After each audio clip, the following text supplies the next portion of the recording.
예, 안녕하세요. 소개받은 최근우입니다. 오늘 발표 제가 메일로 보내드리기로는 굉장히 자극적이고 낚시성 제목으로 보내드렸는데요. 네, 촬영 중이니까 그거는 언급하지 않는 걸로. 아무튼 이러한 제목을 일단 제가 논문을 쓴 게 있어서 최근에 트랜잭션은 IEEE 트랜잭션은 무슨 Emerging Topics on Artificial Intelligence인가 뭐 그런 컴퓨테이셔널 뭐 그런 데 억셉이 된 논문이고요.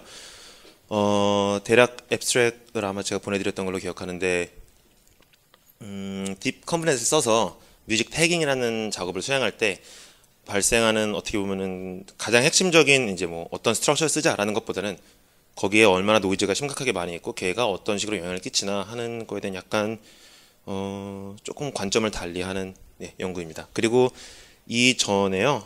네, 일단 논문의 모양은 이렇게 생겼습니다. 가장 중요한 정보들이죠. 네, 저희 지도교수 두 분과 그 다음에 원격 지도교수신 조경현 교수님이랑 같이 쓴 논문입니다. 그 전에 저 간단히 소개드리면 지금 큐멜에서 박사하고 있고요. 그리고 버즈뮤직이라고 감사히 D2에서도 투자해주신 스타트업에서도 파트타임으로 일하고 있습니다. 그리고 얼마 전, 즉 2년 전에 네이버 랩스에서 인턴했었고요. 그 전에는 애트리에서 병특하면서 오디오 연구실에 있었고 그 전에는 음향공학 연구실에서 음향공학 연구했습니다. 그리고 대략 제가 이제 지금 현재 박사과정 하는 주제는 이즈미어나 아이캐습 같은 곳에서 주로 다루고 있는 음악 신호와 추천 쪽에 응용이 되는 주로 그런 쪽의 음악 신호 분석에 가장 가깝습니다. 그래서 오늘 컨텐츠인데요. 하기 나름이겠지만 일단 맨 처음에 논문 주제를 얘기하기 전에 간단히 뮤직 음악 쪽 도메인에서 딥러닝을 연구한다는 것이 요즘 어떤 의미가 있고 뭐 어떠한 애로사항이 있는지 등등을 흥미 위주로 소개할 거라서요. 부담 갖지 마시고요. 그 다음에 이제 태깅 데이터셋 노이즈랑 세 번째 라벨 벡터 애널리시스 같은 경우는 이 부분이 이제 논문 내용의 핵심이고 특히 두 번째 태깅 데이터셋 노이즈가 논문에서 가장 중요한 내용입니다. 그리고 라벨 벡터 애널리시스 같은 경우는 그냥 역시 가벼운 내용이라서요. 시간은 길지만 부담 없이 보시면 되고요. 제가 지금 이거 세 가지 나눠가지고 중간중간에 Q&A를 그냥 중간에 받으려고 하거든요. 그래서 참고하시면 되겠습니다. 이 발표 같은 경우는 제가 내일 모레 그 혁신센터 판교 혁신센터인가 뭐 그런 곳에서 그 음악과 딥러닝의 사람과 전쟁이라는 제목으로 발표할 내용인데요. 잘 웃어요. 너무 좋습니다. 그런데 그 부분을 간단히 또 정리했습니다. 일단 현재 2017년 시점에서 제가 2014년 박사과정 시작해서 계속 저희 그 퀸메리 쪽에 C4DM 센터 오브 디지털 뮤직이라는 곳에서 음악 관련된 이제 음악과 주로 머신러닝 저 같은 경우 관련된 연구를 많이 했는데 그러면서 이제 깨달은 뭐라고 해야 되나 꿀팁. 자, 2017년에 음악과 딥러닝을 연구한다는 것 어떻게 하면 되냐면요. 제가 4컷만으로 정리했습니다. 취미생활 주말에 시간 많으시면은 이대로 하시면 돼요. 일단 가장 쩌는 있잖아요. 요즘 딥러닝에서 이게 쩐다. 뭐 작년에 뭐 레지넷 겐 있잖아요. 요즘 뭐가 잘 없는 것 같아. 근데 또 캡슐 이런 거 뜨면 바로 그냥 하는 거죠. 그래서 딱 뭐가 제일 쿨한가 레딧 가서 이제 업버트 보면 되죠. 그래서 딱 쩌는 거 찾고요. 구글에 죄송합니다. 네이버 해야죠. 그래서 이 쩌는 거 누가 음악에 했나 안 했나 얼른 찾아보는 거죠. 요즘도 세상이 많이 빨라져서 제가 1년 전, 2년 전에 시작하고 그럴 때만 해도 한 6개월, 1년 정도의 텀이 있었거든요. 그래서 할 수 있는 게 굉장히 많았는데 요즘은 뭐 그냥 다들 죽기 살기로 합니다. 그래서 호로록 이제 찾아보고 없으면 이제 바로 쓸 수는 없고 보통 어플리케이션 도메인이 다르니까 도메인 어댑테이션을 해야겠죠. 참 아름다운 말이죠. 어떻게 하냐면은 시퀀스 모델 같은 경우 워드로 돼 있는 거를 음악 노트로 바꾼다거나 아니면 프레임 바이 피처로 바꾼다거나 그렇게 변환을 하고 이미지 같은 경우는 STFT나 멜그램이나 CQT 같은 걸 써서 1차원 신호인 음악 신호를 뭐 2차원으로 바꿔주고 그리고 뭐 좌우 채널을 뭐 RGB 채널처럼 취급을 해주고 그런 식의 간단한 어댑테이션을 하면 승리하는 거죠. 그래서 이러한 룰을 잘 따르면은 이즈미어 정도의 논문은 여러분 모두가 모두에게 열려 있습니다. 뭐 예를 들면 이런 논문들이 많이 있는데요. 딥 컴포넌트를 재빨리 태깅에 쓴다거나 그 다음에 CRNN 같은 스트럭처가 나왔을 때 잽싸게 써본다거나 LSTM을 통한 제너레이션을 얼른 한다거나 디컨볼루션을 통한 분석. 이거 같은 경우가 지금 맨 아래 있는 게 제가 내부 인턴하면서 했던 내용인데 디컨볼루션이라고 뭐 유명한 거죠. 컨버넷 어널리시스 하는 거. 그거를 STFT에 적용을 해서 뭐 들어보고 뭐 그랬던 거죠. 뭐 이러한 식으로 사실 정말로 연구가 많이 진행이 되고요. 그래서 거의 논문 보고 약간 구글링하고 그 단계쯤에서는 한 3일이면은 끝낼 수 있지 않을까 하는 생각이 드는데, 그러나 이제 안타깝게도 그렇게 다 이렇게 쉽지만은 않죠. 그래서 또 몇 가지 문제가 있습니다. 딥러닝을 쓸 때만 이런 문제가 생기는 건 아닌데, 아무래도 이제 제가 더 딥러닝을 주로 하고 그러다 보니까 더 그러한 저의 경우에 어떠한 문제가 있었는지 좀 그런 쪽에 좀 포커스 맞춰져 있거든요. 일단은 다소 아주 엄밀하게 과학적으로 정의할 수는 없는 개념이지만 데이터 에피션시라는 거를 제가 생각을 해봤어요. 이 단어를. 그게 뭐냐면은 어떠한 인지에 필요한 최소한의 단위, 데이터의 용량이라고 생각할 수 있겠죠. 물론 그것도 뭐 정의하기 나름인데 예를 들어 데이터 오디오 1샘플 있어도 우리가 들을 수 있긴 있거든요. 가만히 조용히 있다가 임펄스 치면은 들리는 거죠. 뭐 소리 키면 팍 하면 더 잘 들리고, 이제 뭐 그렇게 치면 뭐 이미지도 1픽셀 볼 수 있고 그래서 이제 따지기가 어려운데, 그럼 결과적으로 연구하는 사람들 사이에서 이제 뭐 1픽셀 클래시피케이션은 안 하잖아요. 그리고 음악도 뭐 샘플 하나 클래시피케이션 안 한단 말이죠. 그러면 실제로 의미 있는 데이터의 단위가 어느 정도인가 생각을 해보면은 뭐 역시 다 다르지만 제가 이 아주 유명한 데이터셋 두 개를 여기에서 비교를 해보겠습니다. 왼쪽에 있는 거는 다들 많이들 아실 엠니스트 데이터셋이죠. 그래서 80년 후반에 나왔죠 아마. 얀 르쿤의 홈페이지를 통해 보급되고 있는, 네, 우리 모두의 컴퓨터 속에 살아 숨쉬는 약 45메가의 엠니스트 데이터셋. 네, 총 6만 개 데이터 샘플이 있고요. 카테고리 10개죠. 0부터 9까지 우리가 10진수를 써서, 그리고 JPG 파일로 되어 있는데 이거 같은 경우에는 뭐 JPG 디코딩해서 읽는 거는 사실 일도 아니죠. 그래서 대략적 용량과 데이터 크기를 카테고리 이렇게 보시면, 지금 엠니스트가 뭐 2017년 이 머신러닝 동네에서 뭐 엄청나게 의미 있는 결과를 갖다주는 데이터셋은 아니지만 그러나 어떤 뭔가 테스트해 볼 수 있는 가장 작은 데이터셋으로는 여전히 뭐 좋은 의미를 갖고 있죠. 그리고 이제 오른쪽 같은 경우는 오른쪽 위에는 이제 웨이브 파형이고 음악 파형이고, 오른쪽 아래는 제가 스펙트로그램을 이제 장르별로 쭉 정리하는 것을 갖다 놨는데, 이 아래쪽 스펙을 보시면은 대략 뭐 1.2기가, 이게 뭐냐면요, 2001년 정도에 캐나다 빅토리아 대학에서 나온 그 대략 거의 최초의 자동 장르 분류 논문에서 사용된 데이터셋이에요. 그래서 그 사람의 이름이 그 그리스 사람이라서 굉장히 읽기 어려운데, 제가 그 사람 이름을 자신 있게 읽게 되는 데까지 약 그때 제가 학부 4년 때 이걸 알았는데, 졸업 논문 하면서 졸 프로젝트 하면서 박사를 가서 이제 확실히 그 부르는 방법을 알게 됐죠. 그래서 7년 정도 시간이 걸렸습니다. 사인타키스 뭐 그런 건데요. 크게는 발음하지 않을게요. 저도 잘 몰라서. 근데 그러한 조지 사인타키스라서 GT잔이라고도 많이 읽고, 사람들이 그 데이터셋은 뭐 굳이 따지자면은 어떤 음악 연구 쪽의 엠니스트라고 할 수 있어요. 10개의 카테고리, 뭐 여기 보이시다시피 뭐 클래식, 락, 재즈, 뭐 컨트리, 레게 등등 10개의 장르가 있고, 각 장르마다 100곡, 저기는 막 6만 개 아이템이라서 6천 개씩 있는데 우리는 100곡씩 있죠. 그래서 mp3 파일이 있고, 파일 길이가 각각 30초씩 되고, 아마 스테레오가 아니었던 걸로 기억을 하고요. 얘가 이제 1.2기가인데, 뭘 1.2기가라는 게 뭐 특히나 한국의 그 우월한 인터넷 속도 등등을 생각하면 사실 뭐 데이터셋으로 뭔가 대단한 용량은 아니죠. 그런데 이제 상대적으로 비교를 하자는 거죠. 가장 작은 데이터셋, 지금 이제 사인타키스로 데이터셋에서 논문 쓰면은 사실 아직도 많이 나오고, 그동안 2,000번 넘게 인용됐고, 이거를 사용한 논문이 적어도 500개 이상 있거든요.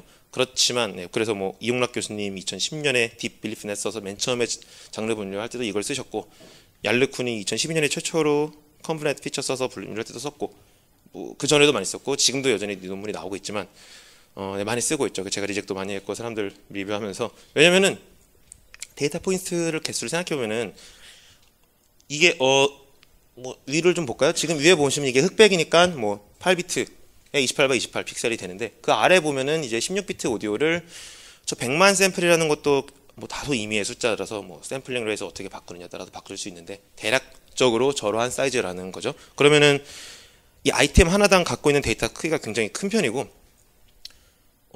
그 결과 용량은 훨씬 큰데 갖고 있는 데이터 포인트는 1000포인트밖에 없거든요. 1000개 가지고 막 트레이닝 테스트 다 뭐 밸리데이션 다 해야 되는데, 여기 보면은 이제 뭐 엠니스트 사람들이 싫어하잖아요. 근데 뮤직 쪽에서 짜인타키스 싫어하는 거에 비하면 아무것도 아니죠. 예를 들어 짜인타키스의 그 레게가 있는데, 자, 레게 하면 누구죠? 반말리죠. 조지 짜인타키스에게도 그랬습니다. 그래서 반말리, 지금 레게 100곡 중에 반말리 노래가 한 40개 되고요. 뭐 메탈리카 메탈 노래 중에 메탈리카가 10개, 메가데스가 10개 뭐 이런 식이고, 그래요. 그래서 이 사람은 이렇게 자기 연구가 그렇게 떠서 수많은 사람들이 이걸 사용할 줄 몰랐죠. 그렇잖아요. 일단 해볼까 이 상태로 그 다음에 했는데, 이제 뭐 갑자기 논문 다 써놓고 다시 할 수 없잖아요. 그러니까 흔히 있는 일이죠. 흔히 있는 일이 또 역시 발생을 했고 지대한 영향을 주었습니다. 그래서 이렇게 일단은 어떤 음악 데이터라는 게 어느 정도 크기와 거기에서 어느 정도 값을 뽑을 수 있는지를 계략 비교할 수가 있죠. 그래서 이 데이터셋 이슈가 굉장히 커요. 음악 쪽에서는. 그다음에 저작권 문제 이런 것도 있는데, 그리고 디코딩 시간도 걸리고 mp3라서 그거를 잠시 뒤에 또 다루겠습니다. 그 전에 제가 왜 순서 이렇게 했는지 모르겠지만, 엔드투엔드 항상 아름답지가 않다. 뭐 이미지 같은 경우도 사실 정말 엔드투엔드라고 하는 엔드투엔드를 우리가 하고 있냐, 그거 따지면은 사실 끝도 없거든요. 뭐 일단은 기본적으로 노멀라이제이션 했는데 그거 왜 했냐, 전체적으로 뭐 이럴 수도 있고, 뭐 컨트라스트 보정 왜 했냐, 뭐 그것까지도 양반인데, 이제 아니 디지타이즈 왜 했냐, 우리가 보는 거는 뭐 아날로그다 뭐 이런 식으로 하면 정말 노답이잖아요. 그러니까 음악도 마찬가지인데, 일단은 우리가 시작하는 거는 mp3로 많이 하거든요. 그리고 mp3 같은 경우도 전 구간을 다 구하지도 못해요. 그리고 이제 여기에서 이 아래 같은 경우는 이제 잠깐 이 얘기를 하면은, 카이스트 이종필 학생의 박사과정님의 페이스북 댓글을 제가 번역했습니다. 냄 형 5배 정도 이러는 거였는데, 원래 그러니까 이분이 그 샘플 베이스로 해서 아주 훌륭한 뮤직 태깅 연구를 했는데, 결과적으로 성능이 좀 올랐는데 학습 시간 5배 이상 걸리고 연산량 훨씬 많고, 그런데 실제로 그게 뭐 엄청난 우월한 결과 가져오지 않다. 이 음성 쪽에서 잘 알려졌죠. 그래서 아직도 엔드투엔드로 구글에서도 안 하고 뭐 아마 네이버에서도 안 할 것 같고, 멜그램 기반으로 다 하는 걸로 알고 있어요. 이제 멜그램을 시작으로 하는 거를 지금은 인풋 엔드라고 해서 엔드투엔드처럼 부르는데, 그러다가 더 발전해서 이제 뭐 웨이브폼 1차원으로 가면은 그게 진짜 엔드투엔드죠. 근데 그 다음에 이 오디오 같은 경우도 저 mp3 쓰고 있는데, 그 웨이브폼 그 웨이브 파일 써야지, CD 왜 그게 원곡이냐, 왜 스테레오 안 쓰고 모노 쓰냐, 왜 샘플링 왜 4410 아니냐, 뭐 이러면은, 그다음에 마지막으로 이제 왜 아날로그 아니냐 하면은 뭐 정말 노답이고. 그래서 이 프레프로세싱이 이미지 쪽에서 당연히 뭐 중요하고 뭐 등등 또 데이터 오그멘테이션까지 껴서 중요한 이슈지만, 오디오 쪽에서는 더욱 더 중요해져요. 그리고 왜 또 더 중요해지냐면은, 전처리라는 게 우리가 뉴런네님께서 알아서 해주실 거라고 믿고 대충 던져도 되면은 전처리 좀 대충 해도 되잖아요. 그런데 그 상황이 아니라서도 전처리를 잘해야 되거든요. 즉 데이터 크기는 한정되어 있고, 또 음악 연구하는 사람들 돈도 없어서 GPU 같은 것도 많이 없거든요. 그래서 저희는 굉장히 효율적으로 많이 해야 돼서 그러다 보면은 전처리 이슈가 굉장히 중요해집니다. 그럼 오디오 전처리를 어떻게 하나, 대략 블럭을 보시면은, 이게 제가 사용한 그 밀리언송 데이터셋 약 100만 곡 가까이 mp3 파일을 누군가 열심히 모은 걸 제가 운 좋게 얻은 거, 그건데요. 그 폴더가 한 650기가 정도 되거든요. 100만 mp3 100만 개면 굉장히 많은 거죠, 사실. 뭐 제가 한창 막 하도 날아가고 그 전에 음악 갖고 있던 것도 한 6, 7만 곡밖에 안 된 것 같고, 뭐 사람들 보통 갖고 있는 게 뭐 1000곡 단위? 1년 동안에 사람들이 뭐 하루 1년 내내 듣는 노래가 300곡, 1500곡 정도 된다고 하고, 그것도 열심히 듣는 사람 얘기죠. 그래서 30초짜리 프리뷰 클립 mp3가 650기가인데, 문제는 mp3 같은 경우는 압축이 되어 있는 거고, 물론 JPEG도 압축이고, 그런데 mp3 같은 경우는 이걸 디코딩하는데 시간이 굉장히 많이 걸려요. 왜냐면 압축 효율 생각해보면은 JPEG이 뭐 예를 들어 4K가 1K로 바꾼다고 하면은, mp3 같은 경우는 원래 웨이브 파일 이거 뭐 샘플링 레이트 낮고 따져봤자 그래도 5분의 1, 뭐 그리고 보통 CD로 대비하면 10배 넘죠, 압축 효율이. 보통 많이 쓰는 파라미터로 하면은. 그래서 그 얘기인즉슨 당연히 디코딩하는 시간이 오래 걸리고, 우리가 이제 휴대폰으로 들을 때는 얘가 오디오 칩이 DSP 칩이 그냥 샥샥샥 하고 하나만 하면 되니까 실시간으로 전혀 그걸 느끼지 못하지만 데이터를 이렇게 해놓고 배치로 막 넣어서 딥 뉴럴넷님한테 줄 수는 없잖아요. 그럼 화내시거든요. 오래 걸려서. 그래서 빨리빨리 해야죠. 그런데 네, 시간도 없고 인생은 짧고 그런데 그래서 이제 이걸 넘파이로 뭐 넘파이가 됐든 뭐가 됐든 디코딩을 해놔야 되는데 그럼 디코딩을 하면은 이것도 하기 나름인데 뭐 대략 용량도 뭐 더 키울 수도 있고 뭐 크게 할 수도 있지만 저야 요 정도로 했거든요. 이제 여기서 방금 말씀드렸다시피 엔드투엔드를 못 하거든요. 이거는 웨이브폼인데 이거를 뭐 스펙트로그램 어떠한 유형의 2차원으로 보통 저장해서 그걸 쓰죠. 그러면은 이제 그걸 변환할 때 각종 파라미터가 있거든요. 이거 파라미터를 정하는 과정이 굉장히 여러 가지가 있습니다. 일단 첫 번째 방법으로는 남이 쓴 논문을 보고 따르는 방법이 있고요. 두 번째 방법으로는 주변에 누구한테 물어보는 방법이 있죠. 그래서 정명님도 2년 전에 저한테 물어보고 아직도 그 5층에서 나눴던 대화가 생각이 나네요. 막 8kg로 할까 10kg로 할까 뭐 샘플링 레이스를 뭐 윈도우 랭스는 1024로 할까 512로 할까 그게 뭐 사실 해보기 전까지는 모르거든요. 그리고 당연히 막 정밀하게 하고 데이터를 크게 하면 더 잘 되지 않을까라는 희망을 품는데 그게 실제로 이 상황에 맞는지도 어렵고 하다 보면 그게 사실 정말 대충해요. 그래서 그리고 사실은 그게 연구 페이퍼 쓸 때는 큰 문제는 되지 않죠. 왜냐면은 페이퍼에서는 내가 파라미터를 정말 잘 정했더니 뭐 액큐러시가 뭐 3%가 올랐다가 사실은 페이퍼의 주제가 될 수는 없잖아요. 페이퍼 주제는 뭔가 새로운 걸 해서 시도하는 거니까 비교한 알고리즘에서 똑같이 쓰면 되고 관계가 없는데 그러나 당연히 프로덕트 디플로이 할 때는 관련이 있겠죠. 그래서 이거를 좀 다양하게 테스트 해보고 싶은데 그러면은 FFT 랭크 같은 경우 뭐 1024 하면은 좀 딥러닝 쪽에서 많이 쓰는 편이고요. 512도 많이 하고 샘플링 레이트를 뭐 8K 이렇게 확 낮추면은 뭐 256 FFT로 해도 뭐가 되죠. 사실 어느 정도 되고 512 정도면은 충분하고 보통 이제 이러한 파라미터를 조합을 해서 테스트 해보고 싶으면은 결국은 그 폴더를 여러 개 만들어야 되지 않겠어요? 그래서 그걸 다 테스트 해봐야 되는데 근데 테스트를 이것만 해보는 것도 아니거든요. 네트워크 스트럭처 테스트 해봐야 되고 뭐 거기에서만 벌써 스트럭처가 뭐 10개 20개 되는데 그런 분들을 위해서 물론 NSML 같은 훌륭한 것이 있지만 네 그러나 뭐 그건 그거고 이제 뭔가 최적화를 해야 되는데 요거 저장하고 그게 쉽지 않잖아요. 그래서 이제 여러 가지 문제점이 뭐 이러한 뭐 시간도 많이 들고 용량도 많이 걸리고 결과적으로 나중에 하나 정하고 나머지를 다 폴더를 지우게 될 텐데 사람들이 그때의 그 허무함을 견디기 싫어서 결국 안 합니다. 네. 네, 정명님께 했는지 안 했는지 물어보지 않겠습니다. 네, 했으리라 믿지만 네, 안 물어보겠습니다. 하지만 그래서 그러한 음악 연구자들의 고충을 덜어주기 위해 바로 제가 지난 여름에 ICML에서 성낙호님과 정명님께 밥 얻어 먹으면서 발표한 내용이 바로 이 카프레거든요. 지금 이 문법 같은 경우는 이제 파이썬에 있는 케라스 프레임워크의 문법을 따르고 있는데 이거 같은 경우는 이제 케라스 오디오 프레프로세서인가 그래가지고 카프레라고 이름을 정했고요. 요거의 아이디어는 그냥 간단해요. 방금 보여드리는 그 화면에서 결국 최종적으로 엄청 많은 폴더와 용량과 시간을 차지하는 방법은 미리 다 해놓는 거죠. 미리 다 해놓고 최종적으로 멜 스펙트로그램을 뽑아와서 거기서 시작해서 컨버렛을 쭉 돌리는 건데 저는 여기다 레이어를 추가하자 이거죠. 레이어를 추가해서 그냥 웨이브폼에서 STFT 같은 거를 구하는 과정을 GPU로 하자, 온라인으로 하자, 뭐 리얼타임으로 하자. 그러면은 뭐가 좋냐? 그거 다 저장해놓고 막 바꾸고 그러다가 해봤더니 예를 들어 해봤는데 256, 512, 1024 했더니 성능이 계속 늘어나. 1024까지 늘어나면 이제 난감하죠. 그럼 2048 해봐야 되나? 네, 그런 것 때문에 이제 그러면 해보자. 그러면은 그럼 일단 변환해야 되는데 변환하면은 막 이틀 걸리고 그러한 문제가 있어서 네, 그래서 안 하죠. 그래서 그러고 해야 되기 때문에 이런 식으로 이거를 온라인으로 하면은 우리의 이게 GPU는 더 고생하겠죠. 매번 계산해야 되니까. 하지만 사람의 시간을 아낄 수 있다는 그런 사람이 먼저다. 네, 시대 정신이죠. 걸맞는 라이브러리라고 할 수 있습니다. 실제로 제가 이거 발표할 때 How to live happier even if you are doing research on music and deep learning이라고 했는데요.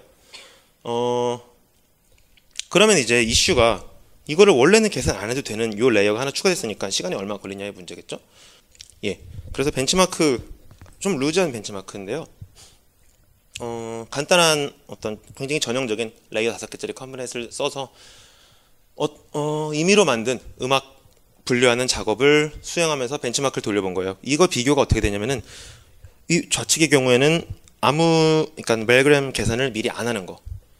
아주 이상적인 경우죠. 미리 계산해 놓은 거를 로딩하는데 시간이 아주 짧게 걸린다. 그래서 거의 없는 거나 마찬가지다라는 것이고, 왜냐면 그 부분을 그러니까 비교하는 부분을 구현하기 나름이고, 뭐 CPU 뭐 등등 램 밴드위스 다 그 구현하기 나름이고 리소스 나름이라서 제가 딱 꼽을 수는 없었고, 그래서 그거는 이상적인 상황일 때 요 스펙트로그램을 카피를 써서 그때그때 계산하면 시간이 얼마가 더 걸리냐라는 겁니다. 그럼 여기서 지금 대략 하드웨어에 따라 다르지만 한 20% 정도 나왔잖아요. 요것도 사실은 아주 엄밀한 벤치마크가 왜 아니냐면, 요 시간은 상수고 저게 더해지는 만큼의 멜그램을 더하는 계산하는 부분이라고 할 수 있는데, 그러면은 이제 제가 이거를 굉장히 유리하게 하고 싶으면은 컴포넌트를 엄청나게 복잡한 걸 쓰는 거죠. 그럼 얘가 막 올라가지 않겠어요? 근데 이건 상수잖아요. 그럼 막 1% 시간만 더 든다 뭐 이런 식으로 할 수도 있고, 반대로 이게 굉장히 컴포넌트 작으면은 멜그램 구하느라 시간 2배 걸리는데 이러면 망하는 거죠. 그런데 여기 한 줄기 빛은, 물론 이 빛이라는 게 존재한다는 거는 모든 개발이 다 끝나고 깨달았죠. 참 다행인 면이죠. 하나 다행인 점은, 만일 컨퍼런스 큰 게 필요 없고 데이터가 많지 않으면 애당초 카프라는 걸 쓸 필요가 없거든요. 이거는 이 스트레스가 발생한 상황 자체가 데이터가 크고, 그리고 앞으로 점점 더 커지고, 그리고 최적화는 하고 싶고, 네, 그리고 당연히 네트워크도 점점 더 복잡해지는 그런 상황이 오고 있죠. 점점 뭐 레이어 개수도 늘어나고, 그래서 네, 저로서는 다행인 그런 상황이라고 할 수 있겠습니다. 이러한 것도 그래서 개발했었고요. 이제 전 처리는 넘기고 마지막으로 뮤직 쪽 연구할 때 이 데이터셋 이슈가 있습니다. 너무 빨리 넘겨버렸네. 이제 여기 같은 경우는 저작권 문제 때문에 우리가 음악 연구할 때 어떻게 해야 되나. 물론 뭐 인턴하고 그럴 때는 네이버 뮤직에다가 매일 한 두어 통 쓰면은 알싱크 해주시고 막 그랬는데, 이제 그렇지 않은 그 불쌍한 박사과정들이라던가 있잖아요. 그래서 방법이 몇 가지가 있는데요. 물론 이미지 쪽에서도, 그리고 뭐 데이터셋 만들 때 예를 들어 뭐 익명화하고 그런 것들이 아마 이슈가 분명히 있겠죠. 음악 같은 경우는 굉장히 세요. 그리고 이제 게다가 저작권이 나라별로 또 다르기 때문에 법이 함부로 데이터셋 해가지고 뭐 인터넷 올리는 건 당연히 말도 안 되고 뭐 철컹철컹 하는 거죠. 방법은 몇 가지가 있습니다. 일단 첫 번째로 애당초 저작권 없는 음악을 쓰는 거죠. 이제 프리뮤직 아카이브라고 .org 뭐 이렇게 있을 텐데, 실제로 그래서 FMA 데이터셋, FMA에 있는 MP3 크롤링하고 저기 있는 라벨이랑 메타데이터 정리하고 베이스라인 돌리고 한 논문이 이번에 올해 발표됐어요. 그래서 그게 10만 곡, 전체 11만 곡 정도 되고, 여기에서 굉장히 이 데이터셋 좋은 점은 MP3가 이제 프리뷰 클립이 아니라 전곡이 있다는 거, 굉장히 드문 일이거든요. 오디오 쪽에서, 뮤직 쪽에서. 그래서 아주 훌륭한 데이터셋이죠. 맨 위에 게 그렇고, 그 아래는 BSS 이발 같은 경우는 블라인드 소스 세퍼레이션, 뭐 이밸류에이션 하는 사람들이 쓰던 데이터셋인데, 뭐 음악 쪽 바깥에 계신 분들한테 어떤 데이터셋이라고 말하기도 아주 민망할 정도의 크기죠. 옛날에 90년대 아마 컴브넷 해가지고 막 숫자 인식하고 그러면은 숫자당 이미지 막 3개? 막 이렇게 했던 걸로 알고 있는데, 저 BSE 발도 뭐 지금도 NMF 같은 거 해서 소스 세퍼레이션 다 쓰이거든요. 그러니까 100곡이 안 되고요. 뭐 그걸로 막 트레이닝하고 막 테스트하고 막 지지고 볶고 해야죠. 그 다음에 두 번째 방법은 이제 요즘 구글에서 많이 하는 방법이죠. 유튜브로 데이터셋 만들고 라벨링 한 다음에 그거를 당연히 비디오를 뿌릴 수는 없고 URL 쫙 뿌리는 거죠. 너네가 크롤링해서 알아서 써라 뭐 이런 거죠. 그러면은 뭐 일단은 좋은 방법이죠. 용량 자체도 적고, 크롤링 같은 경우는 또 크롤링하는 툴도 다 있고, 사람들이 크롤링하는 코드는 서로 교환할 수 있잖아요. 그래서 코드 크롤링하는 거 괜찮은데, 문제는 이제 유튜브 같은 경우에는 이게 뭐 노이즈는 둘째 치고 나중 되면 유튜브 비디오가 사라지더라고요. 그 다음에 어떤 나라에서는 이 비디오 접근 안 되고, 그래서 오디오셋 같은 경우도 벌써 유럽에서 제가 시도해봐도 안 되는 게 막 몇 %가 되거든요. 문제가 많죠. 저 방법도 그래서 아주 훌륭한 방법은 아니고, 물론 뭐 박사하고 그런 입장에서는 그냥 후딱 해서 논문 후딱 쓰고 그 다음에 리프로듀스 되든지 말든지 뭐 나몰라라 하면은 되는데, 그러나 아무튼 어떤 지속 가능한 방법은 사실 아니에요. 세 번째 방법이 뭐냐면은 이제 밀리언송 데이터셋이라는 게 있습니다. 이거 같은 경우에는 어떻게 보면 굉장히 시대를 앞서 나간 뮤직 쪽 데이터셋이에요. 말 그대로 100만 곡이고 100만 곡이면 미쳤죠. 왜냐면 100만 곡 다음으로 큰 DB가 저 FMA인데 11만 곡이거든요. 그래서 100만 곡에 대해서 온갖 피처 다 뽑아놓고 이거에 관련해서 장르 태깅 중간에 한 서브셋으로 50만 개 정도 돼 있고 또 뭐 어떤 플레이리스트 해가지고 이제 리스닝 히스토리 그런 것도 있고 온갖 게 다 있습니다. 정말 잘 만든 데이터시고 지금 구글에 가 있는 사람들과 콜롬비아의 대학의 데넬리스 연구실 뭐 에코네스트에 있는 사람들 등등이 같이 해서 만들었는데 문제는 얘도 세븐디지털이라는 웹사이트 음악 사이트의 아이디만 쫙 텍스트로 있고 당연하다는 듯이 mp3는 주지 않습니다. 하지만 우리에겐 크롤링이라는 게 있잖아요. 그래서 그 프리뷰 클립 같은 경우는 크롤링하는 게 불법은 아니거든요. 네이버 뮤직 쪽에 계신 분들은 어떻게 생각하실지 모르지만 크롤링 자체는 원래 불법은 아니에요. URL도 스포티파이 같은 경우도 그냥 프리뷰 URL 그냥 뭐 스태틱한 걸로 다 주고요. 바로 API에서 이제 URL 볼 수 있고 그래서 그거를 크롤링해서 쓰면 되고 문제는 근데 뭐 그거잖아요. 프리뷰를 다운받는 건 괜찮은데 그럼 내가 프리뷰를 다운받아서 이걸 기반으로 뭘 돌려서 프로덕트를 만들었다. 이거는 괜찮은가? 이거는 따지면은 이제 사실 인터넷에 물어봐도 사람들도 아무도 모르는 이슈죠. 이슈라는 것만 알고 있고 이걸 어떻게 해야 될지 모르고 그래서 이제 물어보면은 하지마 이러고 어떻게 안 해? 난 박사 논문 써야 되는데 그러면 해야죠. 그래서 저 같은 경우는 이제 논문에 의하면 내가 크롤했다 라고 논문에 쓰고 있습니다. 사실이죠. 사실이고요. 뭐 그 외에 이제 이걸 다 굳이 크롤링 하는 건 어떤 그 인적 자원의 낭비 아니겠습니까? 그래서 뭐 상부상조 하는 거죠. 뭐 스크립트 보내서 네가 크롤링 해도 되고 뭘 스크립트 보내 인터넷도 빠른데 그냥 650기가짜리 스토리지 서버 열어라 뭐 라는 식으로 하는 사람들이 있다고 들었습니다. 아주 나쁜 사람들이죠.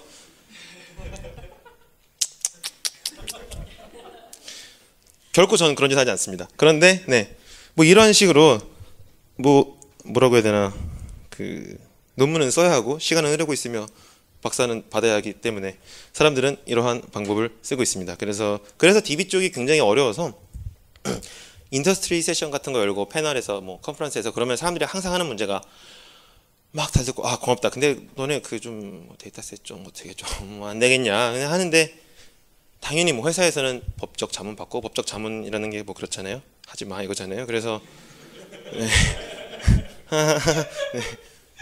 그래서 뭐 쉽지 않은 그러한 상황이라고 할 수 있겠습니다.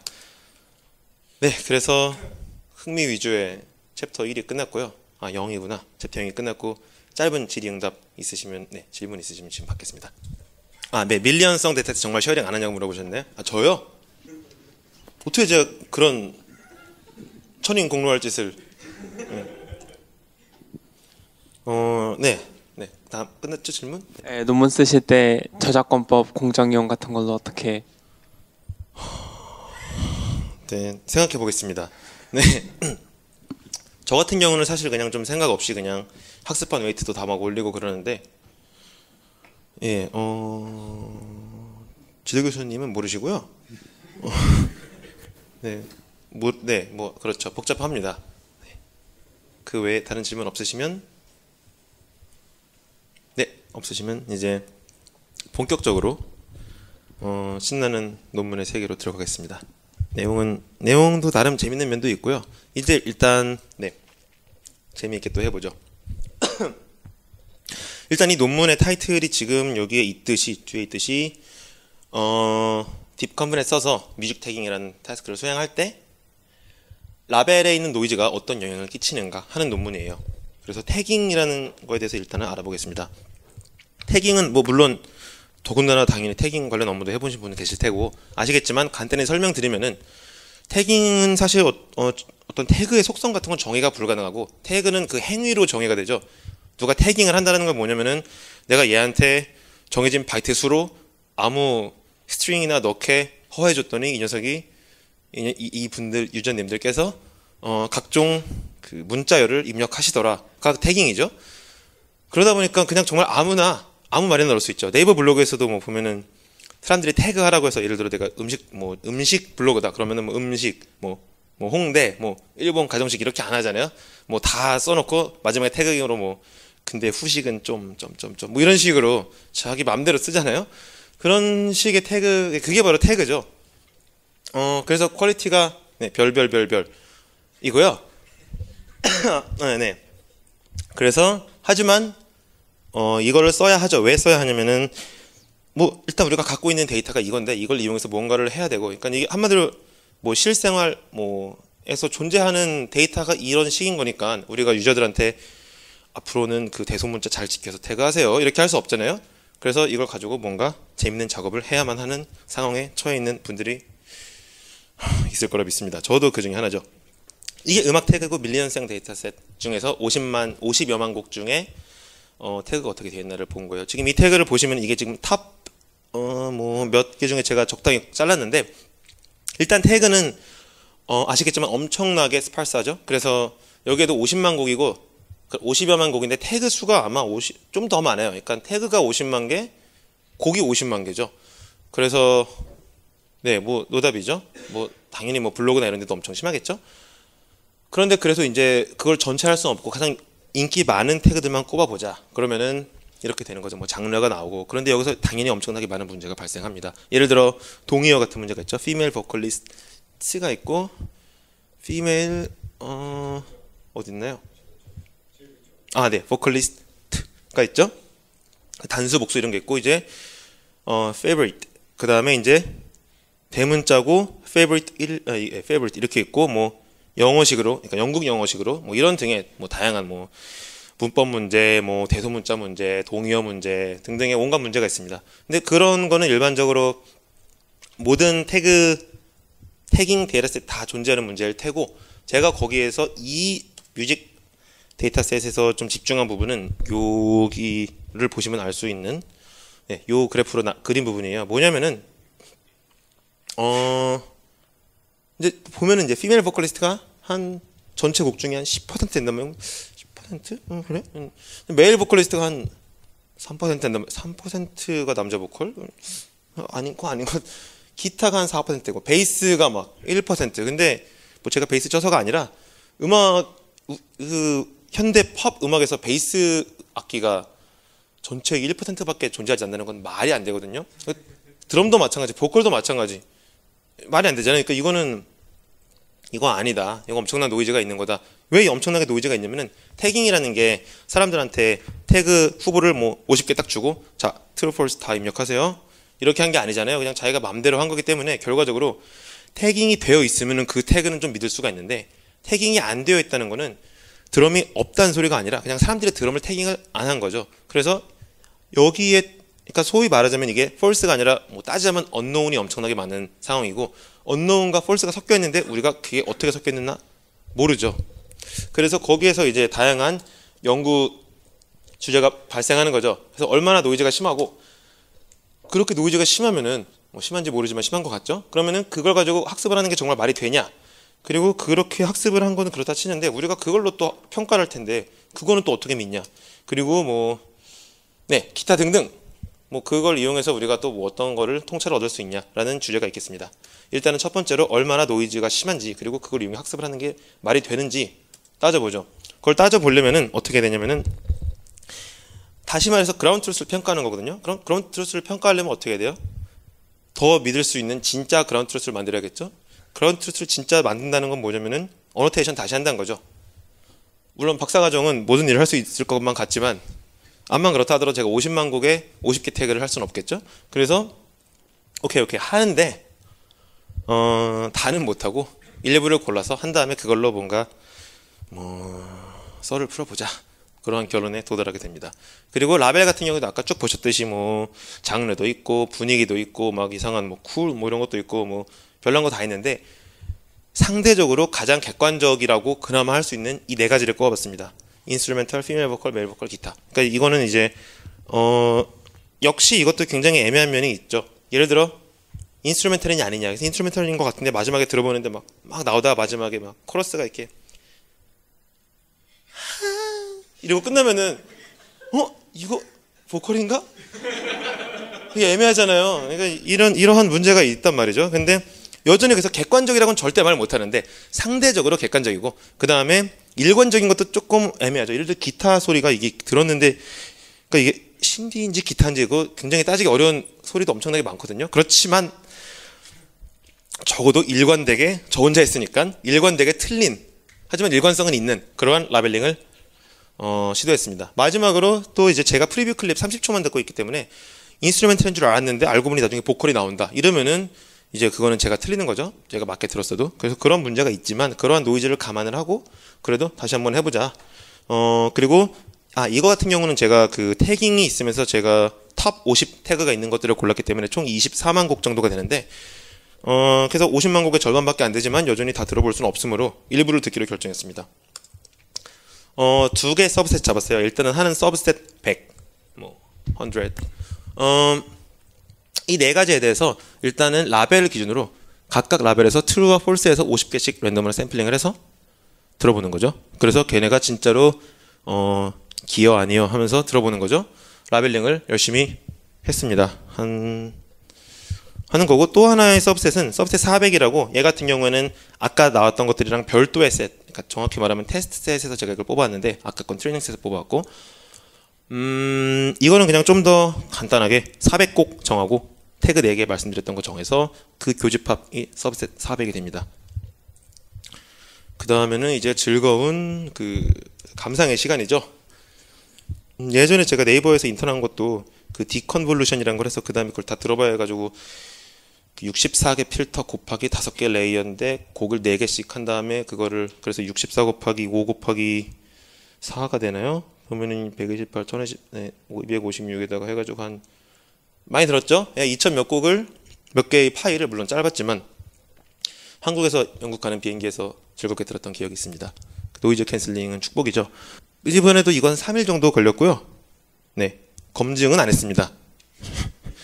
네,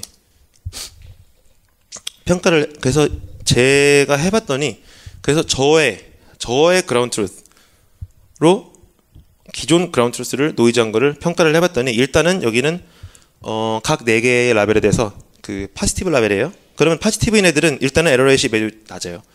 왜냐면은 아까 말씀드렸다시피 파지티브는 내가 이걸 듣고서 이걸 태깅을 한 거기 때문에 그렇게 노이즈하지가 않다라고 가정을 했었죠. 그래서 이 레이블을 플러스 그러니까 파지티브인 거를 프레딕션 하는 태스크라고 생각을 해보면은 그라운드 트루스 자체가 그런 프리시션이 굉장히 높습니다. 뭐 같은 얘기죠. 그런데 네거티브 에러 같은 경우는 되게 심해요. 그래서 그래서 심하죠. 심지어 저 2개 메일 보컬과 기타는 네거티브인 것 중에서 50% 이상이 실제로는 기타와 메일 보컬이 존재하더라. 그리고 그래서 아까 보면 어커런스가 굉장히 베이스 같은 경우에는 정말 1%만 있고 막 보컬도 막 3% 있고 그랬는데 이거를 기반으로 그냥 간단한 그 베이지로를 적용을 해서 이스티메이션을 해볼 수 있겠죠. 전체 곡에서 실제로 이 라벨이 플러스인 게 몇 곡 정도 되냐를 추정해 보면은 그러니까 이게 원래 나온 건데 이런 건 너무 낮고 말이 안 되고 실제로는 제가 추정을 서브셋 100을 이용해 추정을 해봤더니 이렇게 나왔고 서브셋 400에 있는 스탯 수치가 이렇게 나오거든요. 그러니까 이건 정답이고 이거는 제가 들어본 결과를 통해 추정한 건데 대략 오차는 좀 있고 그러나 어느 정도 양상은 일치하죠. 그래서 일단은 우리가 그라운드 트루스가 굉장히 많이 틀렸고 이거를 논문에 실으려면 약간 박스 플랫이 더 있어 보이니까 뿐만 아니라 그 구간을 보여줘야 하므로 유효 구간을 보여줘야 하므로 그랬더니 이렇게 나왔고요. 그러면은 여기에서 보시면은 아까 이 그림에서도 그렇고 보면은 왼쪽 2개 파란 애들이죠. 인스트루멘탈 피밀 보컬 같은 경우는 상대적으로 에러가 적고 그리고 빨간 애들 메일 보컬 기타 이거 같은 경우는 에러가 굉장히 크거든요. 왜 이런 것이냐 하는 의문을 던져야만 10페이지짜리 저널 페이퍼를 쓸 수 있었습니다. 그래서 던졌죠. 극단적으로 왜 그런가를 곰곰이 생각해보면은 예를 들어 이런 질문이 있을 수 있죠. 조경현 교수님께서 저한테 최은 학생 저기 책상 위에 있는 거 뭐예요? 그런데 제가 책상 위에요. 그 책상 위에 지금 공기가 있습니다. 이러한 것은 사실이지만 아무 의미가 없는 정보잖아요. 그러니까 그렇듯이 어떤 음악을 들었는데 이 음악을 듣고 이거 드럼 나온 노래니까 드럼 태깅해야지 이런 짓은 아무도 안 하는 거죠. 왜냐면은 너무 당연한 거라서 아무런 정보를 주지 않고 자기한테도 아무런 쓸모가 없는 거죠. 그런 식이면은 다 해야죠. 나오는 악기를. 그래서 다 하면은 참 제가 분류를 이런 논문 안 쓰고 아주 쉽게 할 수 있었을 텐데 그런 사람들이 안 하죠. 그래서 이제 얘기하자면은 보컬, 드럼, 베이스 이런 거는 너무나 흔하게 나오는 것들이라서 태그를 할 만한 가치가 없다. 그래서 여기서 이제 그거를 이 태그할 만한 가치, 얼마나 태그 월시하냐라는 거를 태그빌리티라는 개념을 정의를 했습니다. 네, 얼마나 태깅하는 작업이 의미가 있냐라는 거고, 흔하게 나올수록 당연히 태깅하는 게 의미가 없겠죠. 그래서 결국 unusual하면은 이게 너무나 뻔한 거면은 unusual에서 즉 굉장히 특이한 요소면은 이거는 태그업을 한 거죠. 물론 사람마다 다르겠죠. 예를 들어 미국 사람이 K-팝 들으면은 그냥 코리안 뮤직이라는 것 자체가 이미 어떤 unusual한 거잖아요. 그러니까 K-팝이라는 장르가 존재하는 거고, 그렇지만 뭐 대략적으로 통하는 게 있어서, 예를 들어 인스트루멘털이나 피메일 보컬 같은 경우에는 상대적으로 여자 보컬 노래가 남자 보컬 노래보다는 적어요. 그래서 그리고 인스트루멘털 같은 경우도 그렇죠. CD 옛날에 뭐 사서 보면은 뭐 트랙 10개고 마지막에 뭐 어쩌고 타이틀곡 인스트루멘털 이렇게 있잖아요. 그러면은 원곡에는 뭐 넌 인스트루멘털이라고 안 적혀 있단 말이에요. 이건 당연히 넌 인스트루멘털이고, 인스트루멘털인 경우에만 굳이 괄호 인스트 점 뭐 이런 식으로 적어 놓잖아요. 뭐 그러한 뭐 각자의 경험에서 알고 있듯이 이것 두 개 같은 경우에는 비교적 unusual해서 태그빌리티가 높고, 메일 보컬과 기타 같은 경우에는 너무나 흔하게 나오는 요소이기 때문에, 네, 그리고 그 가부장제의 결과로 메일 보컬에도 많기 때문에 태그빌리티가 낮다. 그래서 그 결과로 뭐 지금 여기 보시면은 실제로 존재를 덜 하죠. 인스트루멘털과 피메일 보컬이 메일 보컬, 기타보다 훨씬 적게 나타나죠. 그리고 태그빌리티가 낮으면은 어떻게 되냐면은 태그빌리티가 높으면은 네거티브 레이블에 상대적으로 노이즈가 적은 거죠. 즉 아까 봤듯이 예를 들어 뭐 인스트루멘털이다. 그러면은 사람들이 인스트루멘털이 있으면은 훨씬 더 태그를 자주 하기 때문에 인스트루멘털 레이블에서 false로 되어 있는 거를 우리가 상대적으로 더 믿을 수 있다는 말이 되겠습니다. 실제로 데이터도 그렇게 나오죠. 지금 이 둘 같은 경우는 태그빌리티가 높고, 그래서 네거티브가 false 네거티브가 적고 리콜이 크게 나온다.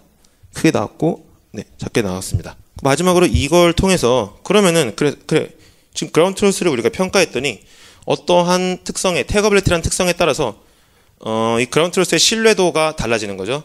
즉 태그빌리티가 높은 애들은 우리가 이 신뢰도를 믿을 수 있고 더 높게 쳐도 되고, 아닌 애들 뭐 드럼이나 메일 보컬 같은 경우는 뭐 신뢰도가 많이 떨어진다. 노이즈가 훨씬 심하다라는 거죠. 그러면은 그거를 통해서 뭘 할 수 있냐? 그래서 생각을 해봤더니 지금 오른쪽에 있는 그래프는 이제 태그 분류를 AUC로 평가를 한 거를, 네, 제가 올해 초에 발표했던 논문에서 나온 그래프예요. 보시면은 여기에서 일단은 좌측, 네, Y축은 AUC고요.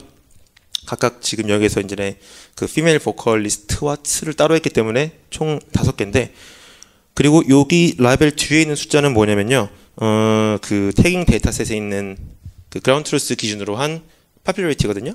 즉 보시면은 피메일 보컬 6번째, 그러니까 6번째로 많이 제가 나타났고, 뭐 상대적으로 그 다음에 뭐 메일 보컬 같은 경우는 14번째로 인기가 높은 태그였고, 그 DB에 의하면 뭐 그런 순으로 됩니다. 그래서 이 논문을 쓸 때 이 그림 보시면 이게 50개 태그에 대해서 쭉 정리를 한 건데, 보면은 제가 이제 이 성능이 과연 혹시 그라운드 트루스에 그러니까 어떠한 요소랑 관련이 있나를 따지려고 했는데, 저 당시에는 50개 해가지고 50개 파퓰러리티와 성능을 쭉 해가지고 순서를 이용한 코릴레이션을 계산해 보면은 코릴레이션이 0.07 막 이래요. 그래서 코릴레이션이 아주 낮다라는 것만큼은 확실하게 알 수 있죠. 그런데 이게 그러면은 오케이, 코릴레이션이랑 관계 없다. 그러니까 발생 빈도랑 관계 없는 건 알겠는데 왜 존재하냐라는 거를 대답할 수가 없었죠. 그런데 이때 보면은, 여기서 보면은 상식적으로 생각해도 우리가 데이터셋을 더 믿을 수 있고 노이즈가 적어서 더 정확하면은 성능이 더 잘 나오지 않겠습니까? 라는 것이 여기에 코릴레이션으로 나오는 거죠. 상대적으로 우리가 믿을 만한 애들은 더 점수가 잘 나오고 못 믿을 놈들은 점수가 덜 나온다. 그래서 이 태깅에서 태그빌리티라는 게 그라운드 트루스의 신뢰도와 관련이 있고, 그 그라운드 트루스 신뢰도는 결과적으로 분류의 성능과 관련이 있다라는 내용이었습니다. 이거를 좀 더 그러면은 다른 태그에 대해서 확장을 해보려고 노력을 해보죠. 그러면 일단 제일 오른 쪽에 있는 게 시대인데요. 60, 70, 80, 90, 00 이렇게 나오는 거고, 지금 이 데이터를 모을 때는 2010년, 9년 뭐 그때쯤으로 알고 있어요.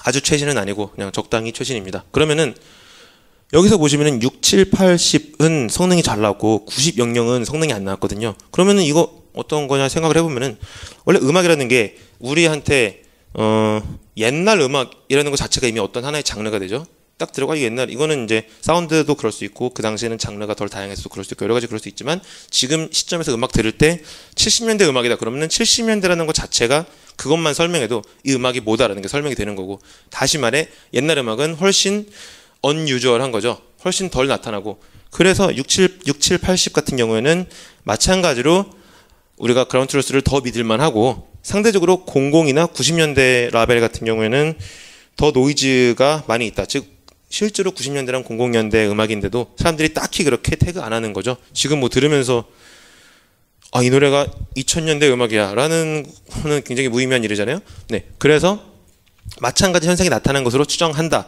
이걸 다시 다 체크해보면 더욱 좋은 논문이 됐겠지만 그러지 않았습니다. 그리고 그러나 또 간접적으로 확인할 수 있는 거는 무드에서 같은 경우, 무드에서 올디스라는 태그 있단 말이죠. 무려 26번째로 인기가 높은 태그죠.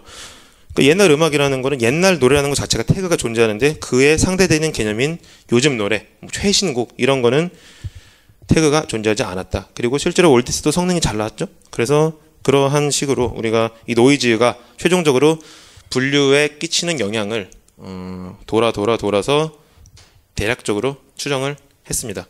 네, 그래서 학습은 뭐 그런 식으로 이루어졌고, 그러면은 결과적으로 방금 성능도 그렇고 이 모든 게 이밸류에이션 자체가 우리가 갖고 있는 노이즈 투성인 데이터셋 가지고 이밸류에이션 한 거거든요. 그럼 그거를 어떻게 믿냐는 거죠. 근데 이거를 그래서 그 이밸류에이션 하려면은 또 뭐가 필요하냐면은 또 그 정확한 완벽하게 레이블링된 그라운드 트루스가 필요하죠. 그래서 그거 있어야 되는데 다행히 아까 제가 이걸 했죠. 네, 그래서 저 서브셋 400이라는 거를 통해서 테스트 해볼 수 있습니다. 뭘 테스트 해볼 수 있냐면은 우리가 지금 사실 알고 싶은 거는 이 전체 데이터셋의 이밸류에이션이 정말 잘 됐냐 따지고 싶은데 실제로 할 수 있는 거는 저 서브셋 400밖에 없죠. 그래서 어떤 식으로 지금 볼 거냐면은 서브셋 400과 네, 두 단계로 바로 그래프 보죠. 지금 여기 빨강색을 보면은 4개의 태그에 대해서 4개의 태그에 대해서 제가 제안한 그라운드 트루스로 평가를 한 거예요. 그리고 파랑색은 4개 똑같은 태그인데 주어진 그라운드 트루스로 평가를 한 거고요. 그 다음에 노란색은 역시 주어진 걸로 평가했는데 전체 태그에 대해서 평가를 한 거죠. 그래서 하나는 4개 태그에서 그러니까 소위 제가 알고 있는 정답이라고 할 수 있는 애랑 그 다음에 노이즈가 많은 거랑 평가했을 때 실제로 성능이 얼마나 비슷하냐를 빨강과 파랑의 유사성으로 평가할 수 있고, 파랑과 노랑의 유사성으로는 저 4개의 인스트루먼트 태그만 했을 때가 과연 정말 태그 50개랑 태그 50개를 평가한 거랑 얼마나 뭐 그 4개의 태그가 대표성을 띠냐를 알 수 있겠죠. 당연히 완벽히 똑같을 수는 없을 테고 결국 노이즈가 어느 정도 끼냐의 문제인데, 그렇기 때문에 되게 성능이 비슷비슷한 애들로 모아놓으면은 정말 막 AUC가 막 0.001 차이 나는 애들을 모아놓고 그 순서가 유지되냐 따져보면 당연히 유지 안 되겠죠. 그래서 어떻게 보면 이것도 하기 나름인데, 얘 같은 경우에는 지금 AUC가 0.6에서부터 0.74 이렇게 왔다 갔다 하는 애들 이 정답으로 나왔고, 실제로 원래 이제 논문에서 발표된 애들은 그라운드 트루스를 그 노이즈가 있는 걸 사용하고 전체 태그 썼을 때 대략 0.7m에서 0.84, 85 정도의 성능을 나오는 시스템들이에요. 걔네들의 역시 이번에도 순서로 했습니다.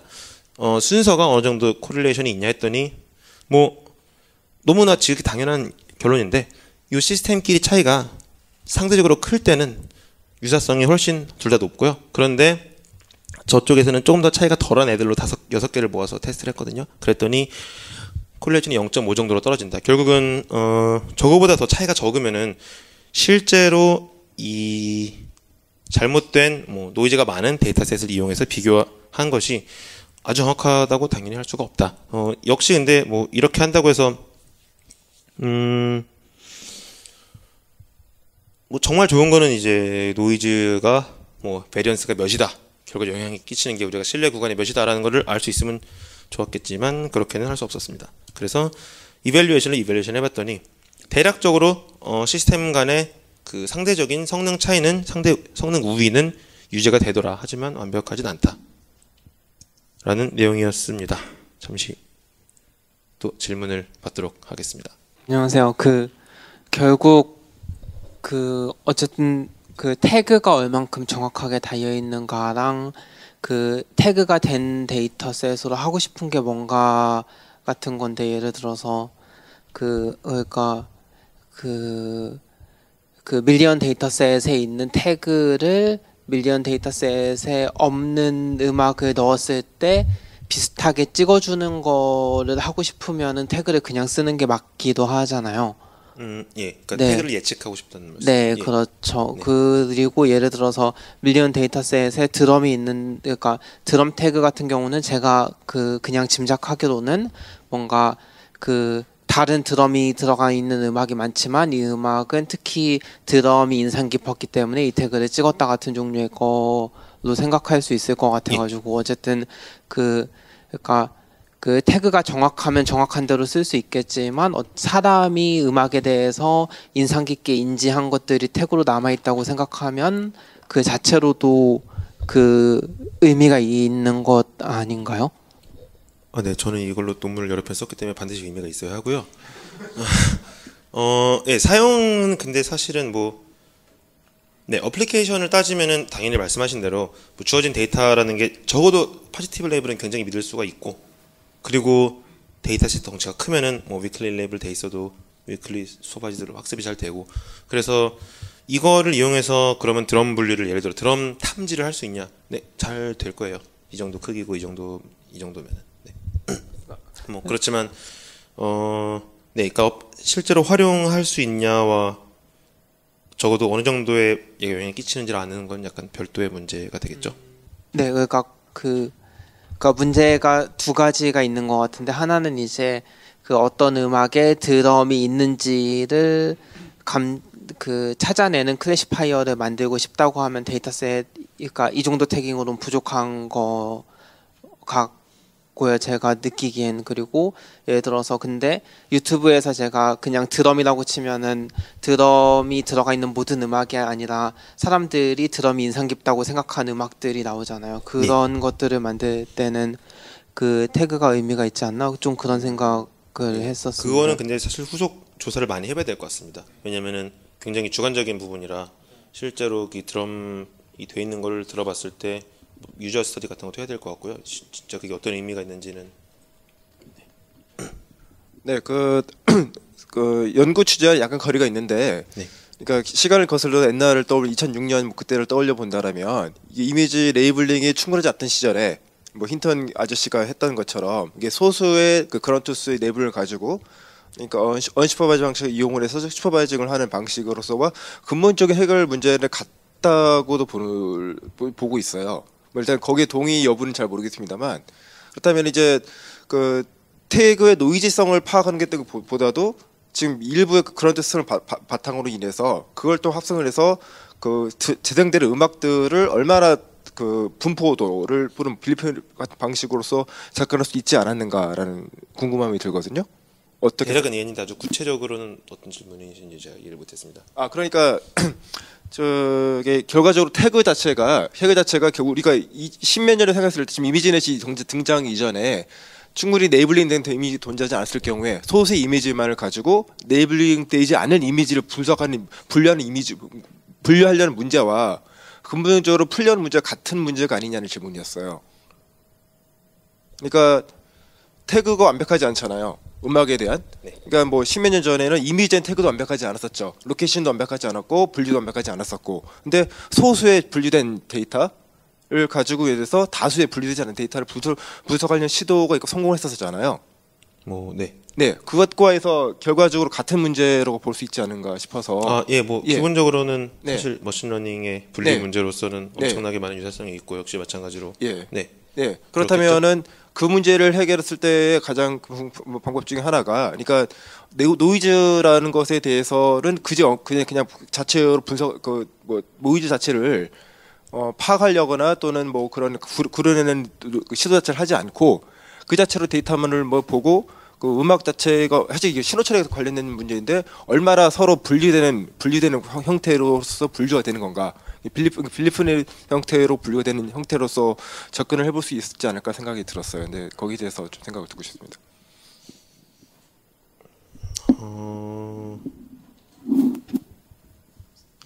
네, 사실 굉장히 하이 레벨의 질문이라서 주제라서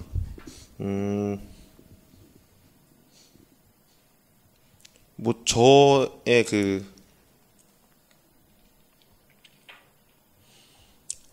잘 모르겠는 게요. 비지도 학습이라고 하는 뭐 것들이 사실 여태까지 성공을 그게 아주 잘은 못했죠. 다시 말해 아주 인기도 없었죠. 그리고 그냥 그게 뭐 어떤 방향이 좋다 나쁘다보단 당연히 결국 어떤 게 현재 시점에서 유용한가의 문제가 될 것 같은데 중요한 문제긴 해요. 왜냐면은 아까 데이터셋 이슈도 있었듯이 뭐 그리고 당연히 이미지 쪽 어느 분야나 언제까지 우리가 라벨링 할 거냐. 네. 그런데 지금 보면은 약간 분위기가 손수 라벨링이 아니라 적어도 수도 라벨 같은 거를 조금 더 대용량이지만 어떻게 하면 쉽고 편하게 모을 수 있냐라는 식으로 방향이 조금 가는 것 같거든요. 저는 예를 들어 그 중에 하나 같은 경우는 뭐 유저 히스토리 같은 거랑 관련돼서 피처를 뽑는다던가 그런 식으로 일단 말씀하신 부분이 학계 쪽에서는 애당초 조금 지금 생각하는 범위의 문제 바깥 얘기인 것 같고요. 그 다음에 업계에서 하는 데서는 뭐 그런 부분도 보고 있을 텐데 그거를 이제 단순히 이게 태깅해서 처리하는 것보다 더 어떻게 하면 믿을 수 있고 좋은 라벨 비슷한 거를 학습할 때 쓸 수 있는 걸 얻을 수 있냐 따져보면은 콜라보레이터 필터링 해가지고 피처 같은 거 써서 그거를 뭐 예측하자거나 뭐 등등의 좀 그런 식으로 아니면은 뭐 유튜브 뮤직비디오에서 이미지 피처 쓴 다음에 그거를 뭐 라벨로 본다 뭐 이런 쪽도 이제 오디오 쪽에서는 얘기가 있고 연구가 있고 그런 식으로 좀 슈퍼바이즈 러닝의 형태를 그대로 유지하면서 그러나 라벨을 상대적으로 덜 부정확하고 상대적으로 훨씬 큰 사이즈로 모으는 쪽으로 조금 사람들이 하고 있는 것 같습니다. 제 질문은 그건 아니고 질문에 얘기 있는데 네. 그러니까 소수의 브로드캐스트 확보된 남성 목소리, 여성 목소리가 소수 그래도 확보된 상태에서 레이블되지 않은 다른 음악들을 남성 목소리, 여성 목소리 분포를 자동으로 분류하게 되는 얘기에 대한 시도입니다. 네, 예. 예, 일단 그렇게 많이는 없는데 뭐 당연히 말씀하신 프레임워크 자체가 뭐 그대로 적용이 가능하죠. 네, 저도 첫 번째 질문자분과 비슷한 의견이 있는데요. 네. 정의하신 태그ability 관점에서 보면 모든 음악에 대해서 모든 태그를 다 다는 게 무슨 의미가 있는지 사실 잘 모르겠거든요. 예, 그렇죠. 의미가 없죠. 예, 근데 그 정의를 태그ability로 정의를 한 다음에 이게 좀 한다라는 게 좀 약간 이상한 것 같은 느낌이 태그빌리티를 정의하는 건 의미가 있지 않나요? 아니 그거는 네. 되게 괜찮은 개념인 것 같은데 그걸로부터 시작해가지고 뭔가 이 음악에 대해서 미싱 레이블이 있으니까 미싱 레이블을 찾겠다라는 약간 느낌 같은데요. 글쎄 찾는다는 게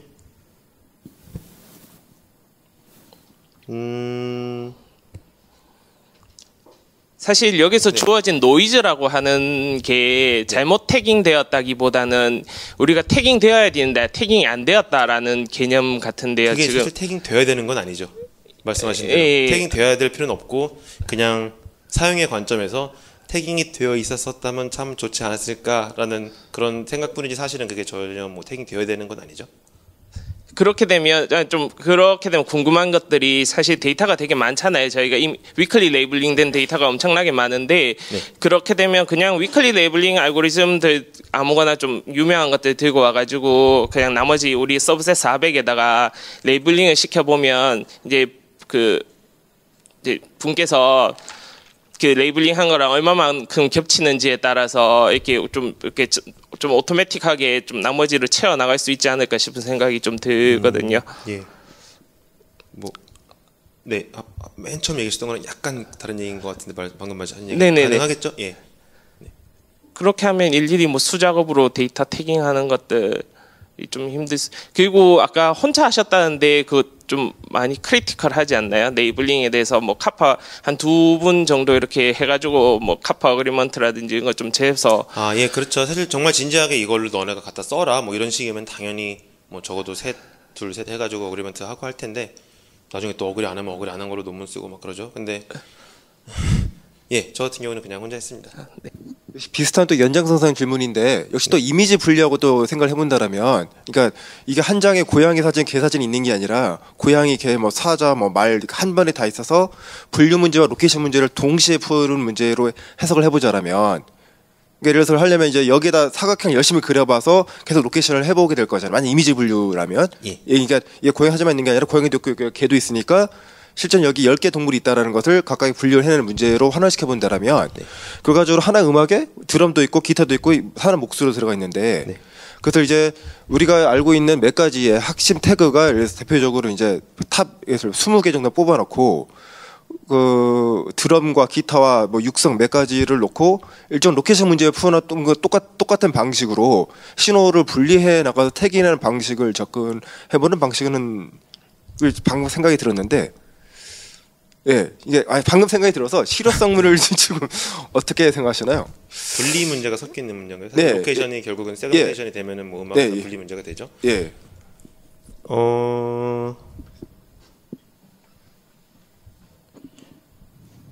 이 그라운드 트루스로 할 수 있을지 잘 모르겠어요. 저는 뭐 일부는 할 수 있을 텐데 그리고 근데 분류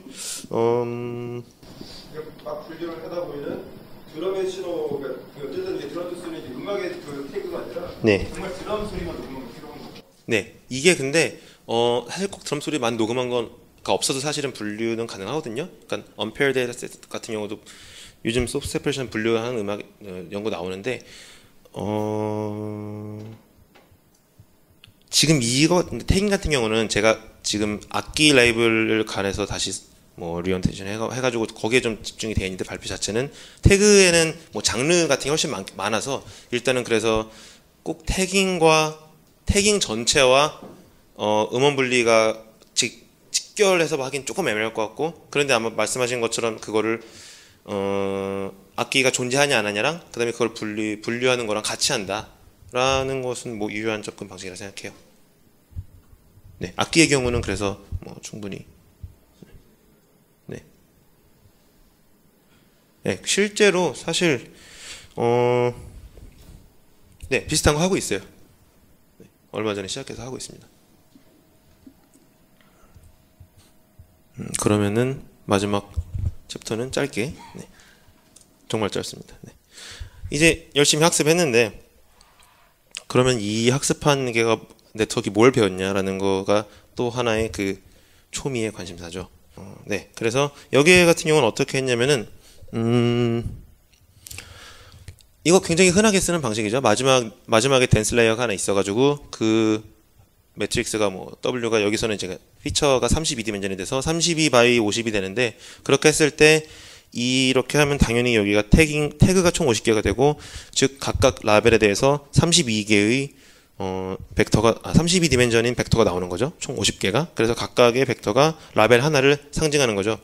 나타내고, 걔네들은 이건 뭐냐면은 결국 이 벡터는 최종적으로 컴플레이어 쭉 돌려서 저 마지막 컴플레이어 지났을 때의 피처 맵을 얘가 어떻게 내적을 해서 뭐 프레딕션 하냐라는 뭐 가장 간단한 그리고 뭐 도메인과 관련 없이 작동하는 개념입니다. 그래서 걔를 셀프 시뮬레이티를 그냥 뭐 여러 가지 방식이 있어요. 저는 내적을 해서 구했습니다.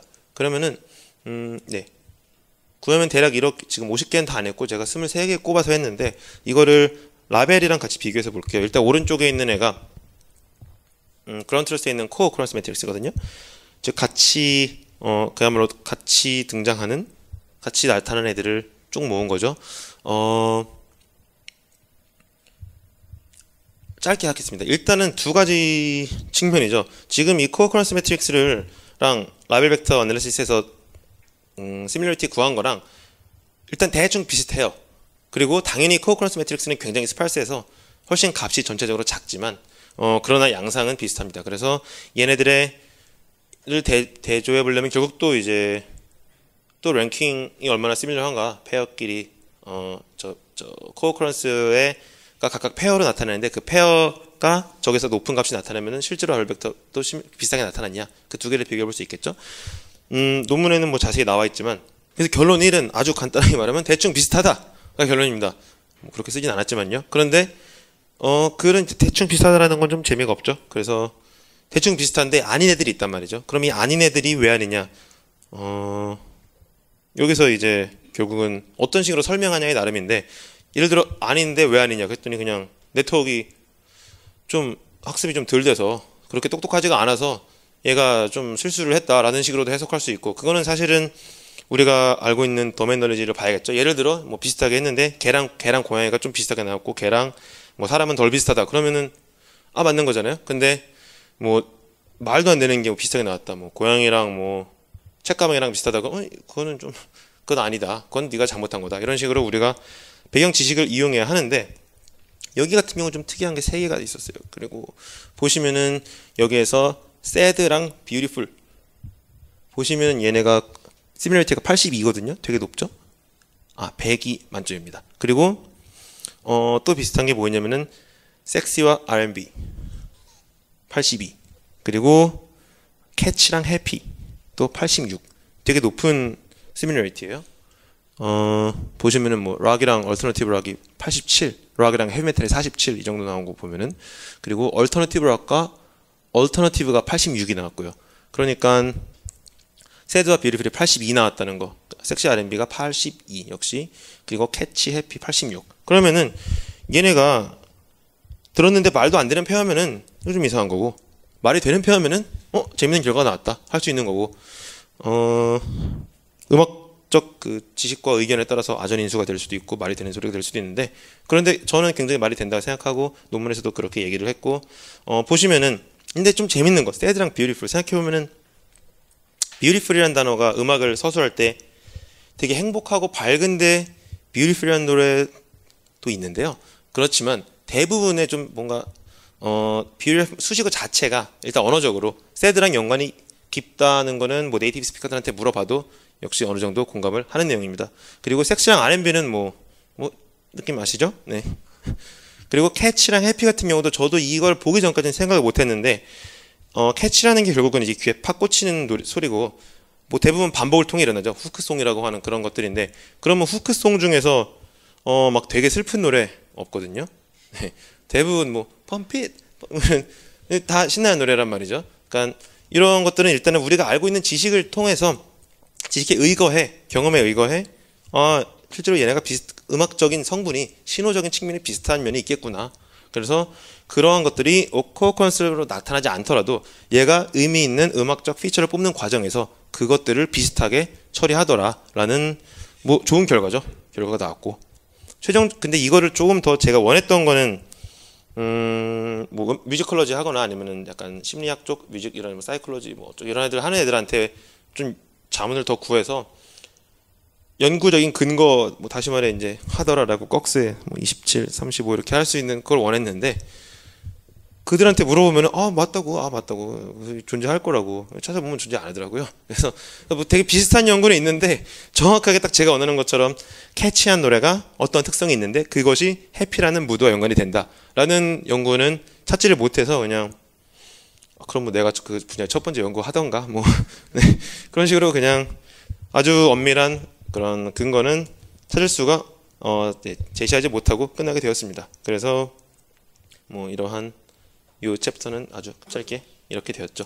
결과적으로는 지금 논문 전체 내 앞에 그 흥미 유발성 챕터를 제외하면은 논문 전체를 정리를 하면은, 다시 정리해서 노이즈라는 거가 얼마나 심각하냐라는 거를 우리가 퀀터파이를 했고, 그거를 이용해서 그러니까 걔가 어떤 식으로 이 트레이닝과 그 다음에 이밸리에이션에 영향을 끼치는가를 최대한 매저를 했습니다. 그리고 그 관계를 밝혀냈고, 그럼에도 불구하고 어느 정도 트레이닝도 잘 되고 이밸리에이션도 어느 정도 믿을 수 있다라는 결론이 나왔고, 마지막으로 그 커뮤니티 학습을 한 내용이, 이러한 태깅 데이터셋으로 학습한 내용이 어떠한 관계를 지니며 그게 그라운드 트루스에도 있지 않은 내용이 뭐가 있었는데 걔가 우리가 어떤 식으로 해석해야 된다라는 것을 제시를 했습니다. 네, 그래서 여기까지 발표를 마치겠습니다. 감사합니다.